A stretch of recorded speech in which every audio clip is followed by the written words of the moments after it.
Today I'm going to show you how to void a bill in QuickBooks Online. First, sign in to QuickBooks Online and open the correct company file. From the left side menu, go to Expenses and Bills. Then click Bills. This will open your list of bills. Find the bill you want to void.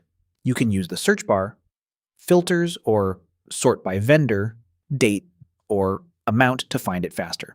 Click the bill to open it. Once the bill opens, go to the bottom of the screen and click More. In the menu, you may see Void or Delete, depending on your QuickBooks layout and the bill status. If you see Void, select Void. If you only see Delete, select Delete. QuickBooks will ask you to confirm the action.